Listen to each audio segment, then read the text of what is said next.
죄라는 이름을 가진 나의 실체라는 제목으로 로마서 7장 17절에서 21절 본문으로 함께 말씀 나누시겠습니다. 함께 한 목소리로 말씀 읽겠습니다. 시작. 이제는 그것을 행하는 자가 내가 아니요 내 속에 거하는 죄니라. 내 속 곧 내 육신에 선한 것이 아니하는 줄을 아노니 원함은 내게 있으나 선을 행하는 것은 없노라. 내가 원하는 바 선을 행하지 아니하고 도리어 원하지 아니하는 바 악을 행하는도다. 만일 내가 원하지 아니하는 그것을 하면 이를 행하는 자는 내가 아니요 내 속에 거하는 죄니라. 그러므로 내가 한 법을 깨달았노니 곧 선을 행하기 원하는 나에게 악이 함께 하는 것이로다. 아멘. 네, 어제 함께 나누었던 말씀은 우리는 우리 스스로를 알 수가 없다라는 겁니다. 우리의 행동으로 또 남들과 비교해서 우리의 어떤 감정의 상태 등으로 내가 어떤 존재인지 정의 내릴 수 없다는 것이죠. 그래서 진짜 나의 실체가 무엇인지, 그것이 무엇이길래 오늘 사도 바울은 갈라디아서 2장 20절에서 십자가에 못 박혀야 하는 것이 예수 그리스도뿐만 아니라 나라고 이야기하는지, 그 진짜 못 박혀야 되는 나의 실존을 알기 위해서는 성경에서 오늘 주님께서 우리를 뭐라고 말씀하시는지를 살펴봐야 하는 것입니다.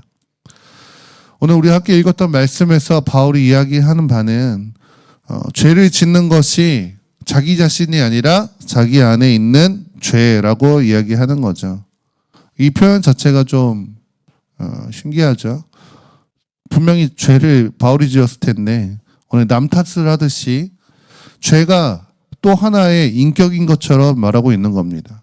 우리가 보통 죄라고 생각할 때 죄는 내가 어떤 저지른 결과라고만 생각하는데 오늘 바울은 그 죄 자체를 하나의 인격처럼 이야기하고 있습니다. 성경은 우리가 함께 봤던 20절에서 보면 이렇게 이야기하죠. 만일 내가 원하지 아니하는 그것을 하면 이를 행하는 자는 내가 아니요 내 속에 거하는 죄니라. 그러니까 죄를 짓게 하는 것이 나의 의지가 아니라 죄의 의지가 있다라는 식으로 표현합니다. 죄 자체에 어떤 의지가 있다는 거예요. 바울이 이처럼 표현한 이유는 죄가 단순한 우리의 어떤 행동의 결과가 아니라 우리의 생명과 연합한 존재이기 때문에 이렇게 이야기하고 있는 겁니다.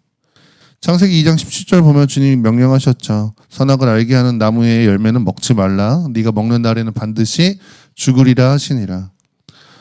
이거 경고하셨어요. 근데 여기서 말씀하시는 반드시 죽으리라 하셨던 이 죽음의 의미는 생물학적인 죽음, 우리 호흡이 끊어지는, 육체의 호흡이 끊어지는 죽음뿐만 아니라 이 원어 자체가 맥락 안에서 갖고 있는 의미는 생명이신 하나님과의 단절을 이야기하는 거죠.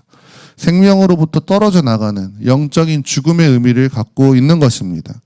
그러니까 인간 본래 하나님과 연결되어 있도록 지어졌는데 죄로 인해서 하나님과 단절되었어요. 그래서 인간 안에 하나님이 계셔야 될 그 자리가 비었습니다. 그 빈 자리가 죄로 인해서 채워지게 된 것입니다. 로마서 5장 12절에 그것을 이야기하는 거죠. 우리 한번 함께 읽겠습니다. 시작. 그러므로 한 사람으로 말미암아 죄가 세상에 들어오고 죄로 말미암아 사망이 들어왔나니 이와 같이 모든 사람이 죄를 지었으므로 사망이 모든 사람에게 이르렀느니라. 아멘. 그러니까 인류의 대표인 아담이 그의 생명이 죄로 인해서 오염되었습니다. 그래서 그의 생명을 물려받아서 태어나게 된 모든 인류가 날 때부터 죄로 오염된 생명을 갖고 태어나게 된 것이죠. 이 상태를 가장 잘 고백한 것이 다윗의 고백입니다. 내가 죄악 중에서 출생하였으며 어머니가 죄 중에서 나를 잉태하였나이다. 죄 중에서 태어났다라고 이야기하는 겁니다. 뭘 해서 죄인이 아니라 죄로 아예 태어났다라는 겁니다. 그래서 죄는 애초에 우리의 존재 자체랑 하나로 연합된 거예요. 그래서 죄와 나는 구분할 수 없는 것입니다.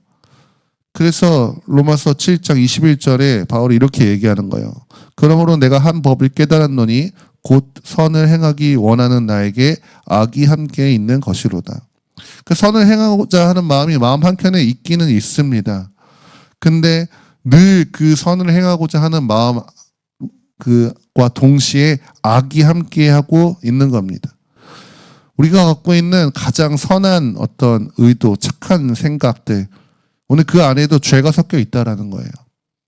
남을 돕던, 선행을 행하던, 기도를 하던, 예배를 하던, 봉사하고 헌신하고, 나름의 옳은 일을 하는 모든 순간에 우리 안에 죄가 함께 있습니다. 죄와 내가 따로 분리될 수 없기 때문인 겁니다. 깨끗한 물에 잉크를 떨어뜨려 놓고 그러면은 이제 물이랑 잉크랑 섞이겠죠. 근데 이제 잉크만 따로 이렇게 분리해낼 수 없는 것과 같은 원리인 겁니다. 죄와 구분될 수 없는 하나가 되어버린 나, 죄와 내가 하나라는 이 결론 안에서 우리가 나의 실체가 어떤지 더욱더 정확하게 알기 위해서 죄가 무엇인지 좀 살펴볼 필요가 있는 거죠. 죄에 대해서 이야기할 때 창세기 3장 5절을 이야기하지 않을 수 없습니다. 너희가 그것을 먹는 날에는 너희 눈이 밝아져 하나님과 같이 되어 선악을 알 줄 하나님이 아심이라. 오늘 뱀이 하와를 유혹할 때 한 말이죠. 그래서 이것을 근거로 볼 때에 죄의 핵심은 내가 스스로 선과 악을 판단하는 기준을 가져서 하나님과 같이 되려고 한 것이다 라고 할 수 있습니다. 이게 죄의 핵심입니다. 너희가 하나님과 같이 될 것이다 라는 이 말에 유혹되어서 하나님께 불순종한 거예요. 그리고 스스로 하나님의 자리에 앉은 겁니다. 이 말은 하나님을 섬기도록 창조된 인간이 더 이상 하나님을 섬기지 않고 자기 자신을 섬기는 존재가 되었다라는 거예요. 인간 원래 지음 받기를 반드시 누구를 섬기도록 지음받았어요. 그 누구가 원래는 하나님인 건데 하나님을 그 자리에 몰아넣으니까 누구를 섬기는가? 자기 자신을 섬기게 되었다라는 겁니다. 이게 자아 숭배라고 할 수 있는 거죠. 스스로 하나님이 되어서 내가 나를 하나님 숭배하는 것처럼 나를 숭배하는 것, 이게 자아 숭배이고 이게 죄의 본질적인 실체이다라는 겁니다. 그럼 선악을 구분하고 뭐가 선하고 뭐가 악한지 판단하는 것은 창조주이신 모든 것을 결정하시는 하나님의 고유의 권한입니다. 하나님만 갖고 계신 권한이에요. 창세기 2장에서 선악을 알게 하는 나무를 동산 가운데 두셨다라는 것은 오늘 그 에덴 동산 가운데 그 모든 것을 결정하는 하나님의 통치가 그 땅에 있다라는 의미인 겁니다. 하나님의 선언이신 거예요. 그 통치 대상에는 인간도 포함되어 있어요. 하나님께서 아담에게 다스리고 정복하라라고 하는 그 땅을 에덴에 다스리시는 권한을 주셨지만 그 아담은 하나님의 다스림을 받는다라는 의미가 있는 겁니다. 그래서 선악과를 먹지 말라는 이 명령에 순종하는 것을 통해서 인간은 하나님의 통치 아래에 있게 되는 것이죠. 그 선악과를 먹지 않는다는 것은 하나님의 말씀에 순종하는 것이기도 하지만 모든 선과 악의 기준은 오직 하나님께만 있습니다. 하나님만 창조주이시고 하나님만 심판자이시고 하나님만 유일한 절대 기준이십니다. 라는 신앙의 고백을 유지하는 거예요. 선악과를 먹지 말라라는 그 명령에 순종하는 것을 통해서. 그렇기 때문에 창세기 3장에서 인간이 선악을 알게 하는 나무의 열매를 먹었다는 게 단순히 불순종한 것을 이야기하는 게 아니라 선악의 기준을 하나님에게서로부터 나에게 가져온 사건이다라는 겁니다. 그래서 성경이 우리를 지을 때 하나님께서 어떤 것을 모델로 지었다고 하십니까? 하나님의 형상대로 지었다라고 말씀하시죠. 그 말은 우리가 원본은 아니에요. 우리는 하나님의 모습을 본따서 만든 하나님의 형상으로 지음받은 존재입니다. 근데 선악과를 먹는 것을 통해서 형상으로 지음받은 존재가 원본, 오리지널이신 그 하나님이 갖고 계신 가장 핵심적인 권한, 그 절대 기준을 도둑질하게 된 것입니다. 그래서 기준을 갖고 있다는 것은 어떤 의미이냐? 자기 자신이 심판자가 된다는 의미입니다. 한 사람 안에 심판자가 2명이 될 수는 없어요. 원래는 하나님만 심판자이셔야 되는데 내가 절대 기준을 가져왔다라는 말은 하나님을 더 이상 심판자로 두지 않는다. 하나님을 더 이상 기준으로 두지 않는다는 것이 되는 겁니다. 그래서 기준이 내가 되었는데 하나님 말씀에 순종할 이유가 없죠. 구약의 역사를 보면 이스라엘이 끊임없이 하나님의 말씀에 불순종합니다. 근데 그 이스라엘을 욕할 게 아니라 기준을 자기 자신으로 삼은 인간이 본능적으로 할 수밖에 없는 반응인 것입니다. 이스라엘만의 문제가 아니라 우리의 문제인 것이죠. 내가 기준인데 왜 절대 기준이 아닌 하나님의 절대 기준으로 삼지 않는데 하나님의 말씀을 순종할 이유가 없는 겁니다. 오직 내가 보기에 옳은 것만 따르는 거예요, 인간은. 그래서 겉으로 볼 때는 하나님 뜻에 순종할 수 있죠. 성경을 따를 수 있습니다. 근데 그조차도 내가 보기에 납득되는 것, 내가 보기에 옳다고 생각하는 것만 골라서 따르는 거예요. 그래서 겉모습의 어떤 부분은 하나님을 믿고 하나님을 섬기는 것 같지만 심지어 그 모습조차도 실체는 자기를 섬기는 것뿐일 수 있다라는 겁니다. 그래서 무서운 거는 이 행동이 겉으로 볼 때 전혀 문제가 없어 보일 수 있기 때문에 죄라는 인식조차도 못한다는 것입니다. 이거를 선한 자아라고 할 수 있는 거죠. 우리의 자아예요. 죄된 자아인데 겉모습이 선해요. 결과로 드러나는 것들이 선합니다. 우리 안에서 자기만의 기준, 다 각자 자신만의 의로움을 가지고서 나름대로 살아갑니다. 그래서 윤리 도덕도 지키고 종교성도 갖고 있어서 신앙생활도 열심히 하는 사람이 있어요. 겉으로 볼 때는 이게 다 좋아 보이죠. 선해 보이죠. 그래서 경계조차 하지 않습니다. 내가 그래도 교회 열심히 다니지 않는가. 내가 그래도 봉사도 하고 내가 남한테 피해주지 않고 선을 지키면서 살아가고 있다. 근데 이 모든 행동의 근본이 나의 의로움에서 시작된다면은 그건 하나님 앞에 선하지 않다라는 겁니다. 예수님께서 자신을 선하다라고 이야기하는 자에게 이렇게 말씀하십니다. 예수께서 이르시되 네가 어찌하여 나를 선하다 일컫느냐. 하나님 한 분 외에는 선한 이가 없느니라. 이 말은 하나님만 착하시다. 나는 착한 사람이 아니야. 뭐 이런 이야기하고 계신 게 아니라 선이라고 하는 절대 기준을 갖고 계시는 분은 오직 하나님 한 분밖에 없다라고 하는 하나님의 절대 주권을 선언하고 계시는 겁니다. 예수님조차도 철저하게 그 자신의 하나님의 주권 아래 있음을 고백했어요. 근데 우리는 내 스스로 자기 선함, 자기 의로움, 자기 기준을 가지고 살아가고 있다라는 겁니다. 그래서 자기 기준으로 스스로 심판자의 자리에 앉아 있는 것이 하나님 자리를 탈취하는 반역의 자리이기 때문에 성경이 뭐라고 이야기하냐면 판단하지 말라라고 이야기하는 것이죠. 야고보서 4장 11절에서 12절 우리 함께 읽겠습니다. 시작. 형제들아 서로 비방하지 말라. 형제를 비방하는 자나 형제를 판단하는 자는 곧 율법을 비방하고 율법을 판단하는 것이라. 내가 만일 율법을 판단하면 율법의 준행자가 아니요 재판관이로다. 입법자와 재판관은 오직 한 분이시니 능히 구원하시기도 멸하기도 하시느니라. 너는 누구이기에 이웃을 판단하느냐. 아멘. 우리가 얼마나 많은 때에 우리의 형제, 우리의 자매, 우리의 가족, 우리의 이웃을 판단하며 살아가는지 모릅니다. 그게 다 스스로 재판관이 돼서 하나님의 자리에 앉는 것이다라는 겁니다. 이거를 심각하게 여기지 않아요, 사람들이. 오히려 그 자기 의로움에 취해서 다른 사람들의 잘못된 점, 다른 사람들의 문제 있는 점을 지적하는 것을 통해서 우월감을 가지면서 살아갑니다. 근데 그게 살인, 간음, 도둑질, 사기 이런 죄와 하나님 앞에서 다르지 않다라는 거예요. 근본적으로 하나님의 자리를 내가 빼앗고 있는 나 스스로 하나님의 자리에 앉아있는 두려운 죄악이다라는 겁니다. 이걸 발견해야 됩니다. 그러니까 성경이 왜 어린아이와 같아야 된다, 우리의 신앙이라고 이야기할 때 그것은 여러 가지 의미가 있겠지만 어린아이는 아직은 기준이 없는 자들이잖아요. 기준이 덜한 자들이지 않습니까? 근데 나이가 먹을수록 자기 기준이 분명하죠. 자기 어떤 생각이 굳어지고 확실해지죠. 그러니까 남의 판단하는 것도 너무 쉬운 겁니다. 오늘 그런 것들이 제거되어야 한다라는 것입니다. 이렇게 자기 의로움을 가지고 자기가 기준이 되어서 하나님의 자리에 앉아서 살면은 자연스럽게 죄인은 자기중심적으로 살게 되어 있습니다. 죄가 가지고 있는 핵심적인 특징이 뭐냐면은 자기중심적인 거예요.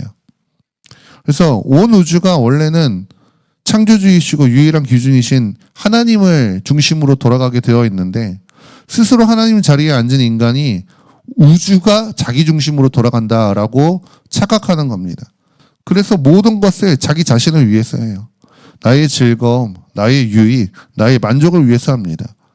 여러분 이런 이야기 들으면은 그게 뭐 문제인가? 라는 생각이 들 수 있습니다. 세상은 그걸 문제라고 여기지 않아요. 당연히 나의 만족을 위해 살아야지.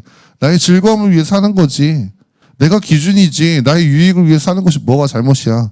라는 생각을 합니다. 이게 세상에서는 오히려 그게 진리이죠. 근데 성경은 그런 모습, 그런 상태를 진노의 자녀의 상태라고 이야기합니다.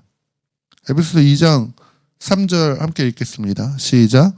전에는 우리도 다 그 가운데서 우리 육체의 욕심을 따라 지내며 육체와 마음에 원하는 것을 하여 다른 이들과 같이 본질상 진노의 자녀였더니. 아멘. 본질상 진노의 자녀였다라는 말은 하나님의 심판받을 상태다라는 말입니다.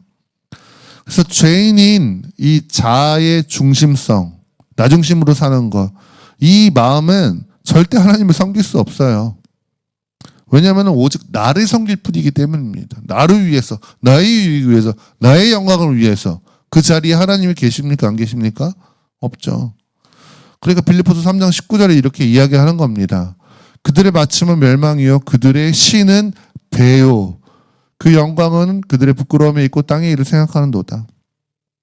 죄인이 섬기는 신이 자신들의 배다라고 이야기합니다. 배라는 것은 자기 욕망 말하는 거예요. 자기 죄인의 이 본성을 말하는 겁니다. 자아 숭배하면서 자기중심적으로 사는 죄인은 겉모습은 어떻다라고 할지라도 결국에는 자기 만족을 위해서 사는 거예요. 거기에 심지어 신앙생활도 포함될 수 있는 겁니다. 이 모든 것이 자기중심적으로 자기 숭배를 하고 있기 때문입니다. 그래서 겉으로는 하나님을 섬긴다라고 할 수 있습니다. 근데 그 내면은 여전히 자기를 숭배하고 있는 것일 수 있는 거죠. 그래서 기도를 해도 하나님이 내 뜻을 이루어 주셔야 되는 거예요. 하나님이 내 뜻을 이루어 주시는 도구처럼 여기는 겁니다. 신앙이 철저하게 하나님 중심이어야 되는데 여전히 내 중심으로 하고 있다면은 그건 위험한 겁니다. 자아 숭배하고 있는 거예요. 교회 안에서. 그걸 빨리 벗어나야 한다라는 겁니다. 우리의 죄된 자아가 이 자아 숭배의 나를 숭배하는 이 구조를 어떻게든 본능적으로 지키기 위해서 필사적이에요. 그래서 누군가가 내 의로움을 건드리는 것을 견디지 못합니다. 그러니까 누가 뭐 이렇게 얘기하잖아요. 나이 20살만 넘어도 성인만 돼도 더 이상 누구한테 혼날 일이 별로 없어요. 물론 직장 생활하면서 좀 혼날 수도 있기는 하지만 요즘엔 그런 것도 견디지 못하죠. 그러니까 누군가 내 잘못을 지적하면은 과잉 반응합니다. 사소한 지적에도 변명을 해요. 받아들이고 고치려고 하지 않습니다. 반박합니다. 심하면은 어떻게 합니까? 상대방을 공격해요. 그러는 너는 잘하고 있냐? 뭐 겉으로 표현하든 표현하지 않다 마음속에서 이 마음이 일어납니다. 객관적으로 내가 잘했냐 잘못했냐 뭐 이게 중요하지 않아요. 지금 나의 의로움이 흔들리는 거, 나의 의로움이 공격받는 것을 그것으로부터 보호하려고 하는 우리 자아의 본능이 일어나고 있는 겁니다. 이렇게 자기 의를 지켜야지만이 자아 숭배가 지속되기 때문에 자기 옳음을 자기의 기준을 지키기 위해서 끊임없이 뭐 하냐면 자기 합리화합니다. 그래서 상대방 탓하고 상황 탓하고 어쩔 수 없었다라고 하고 나만 그런 게 아니다라고 자기 합리화를 하는 것이죠. 이 안에서 나는 그렇게까지 잘못한 게 없는데 남들이나 세상은 나만 문제라고 이야기한다라고 하면서 자기가 피해자라고 여기는 거예요. 내가 세상에서 가장 불쌍한 겁니다. 내가 한 것은 생각하지 않아요. 그래, 내가 또 잘못했지. 근데 네가 그렇게 했잖아.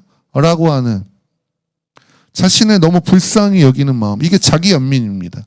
자아를 사랑하는 것이죠. 마지막 때의 징조이자 자기 사랑하기를 하나님보다 더 사랑하는 것. 이게 자아 숭배입니다. 그래서 자아 숭배를 하는 사람은 늘 자기 자신이 너무 소중해요. 그러니까 내가 세상에서 가장 불쌍해요. 내가 가장 피해 입었습니다. 근데 객관적으로 그 사람 상황 보면은 그냥 봤을 때 그 사람보다 더 힘든 사람 훨씬 많아요. 물론 불행은 주관적인 거죠. 사람마다 그 불행의 크기는 다 느껴지는 것이 다를 수 있죠. 근데 그것을 왜 그렇게까지 크게 느끼느냐? 자기가 너무 소중하기 때문입니다.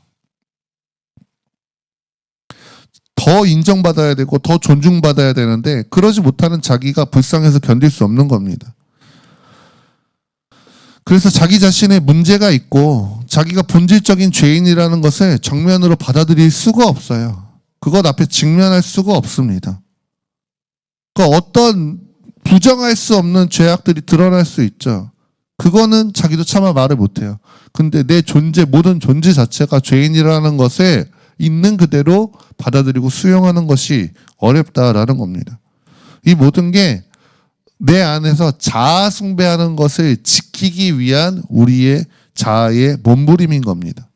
이게 우리의 죄된 나의 실존인 겁니다. 이거는 잘못된 행실, 습관 이런 거 이야기하고 있는 게 아니에요. 고칠 수 있는 인격의 문제도 전혀 아닙니다. 내 존재 그 자체라는 거예요. 그래서 우리에게로부터 나에게로부터 죄만 떼어낼 수가 없습니다.